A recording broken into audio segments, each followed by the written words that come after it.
আরশ বলছে যে তুমি কোনো কাজ করবে না, বলছে তুমি জীবনে অনেক কষ্ট করছো, এখন তুমি বসে থাকবা। 16 বছর বয়স থেকেই আমার আরশ সংসারের হাল ধরেছে। মা ও বোনের সমস্ত দায়িত্ব নিজের কাঁধে তুলে নিয়েছে। বলেছে, মা তুমি আর কাজ করবা না, তুমি জীবনে অনেক কষ্ট করেছো। সেই ছেলে আজ আমার শেষ হয়ে যাচ্ছে। ওর ফুসফুসে ইনফেকশন ধরা পড়েছে।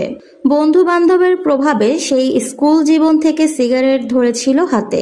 বারবার তাকে নিষেধ করেছি, বোঝানোর চেষ্টাও করেছি, কিন্তু ছাড়াতে পারিনি। ফলে ধীরে ধীরে অভ্যাসটা পরিণত হয়েছে ভয়াবহ আসক্তিতে। চিকিৎসকদের ভাষ্য মতে সেই ছোটবেলা থেকে প্রায় 19 বছর সিগারেট খাওয়ার অভ্যাসের কারণে আরশ খানের ফুসফুসের প্রায় 70% ক্ষতিগ্রস্ত হয়েছে। এই খবর শুনে আমি ভেঙে পড়েছি। আমি একজন মা, আমার বুকের ধন, আমার একমাত্র ভরসা আরশ খান। আজ আমি সবার কাছে, তার ভক্তদের কাছে একটি অনুরোধই করছি, সবাই ওর জন্য দোয়া করবেন যেন সে আবারও আগের মতো সুস্থ হয়ে যায়। কথাগুলো বলতে যে কান্নায় ভেঙে পড়েন আরশ খানের মা নীলা চৌধুরী।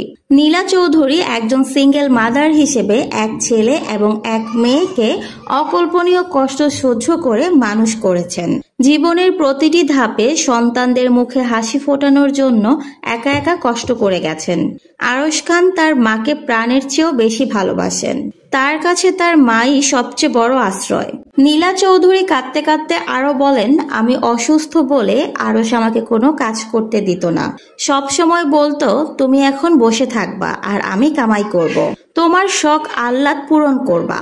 যেই ছেলে মাত্র 16 বছর বয়সে সংসারের হাল নিজের কাঁধে তুলে নেয়, সেই ছেলের জন্য শুধু আমার একটাই দোয়া, আল্লাহ তাআলা যেন তার দীর্ঘায়ু দান করেন।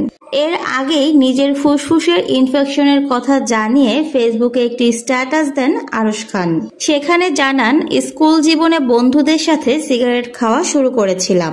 19 বছর শেষ, আমার ফুসফুসও প্রায় শেষের দিকে। আরশ খানের এই অসুস্থতা মেনে নিতে পারছেন না তার ভক্ত অনুরাগীরা।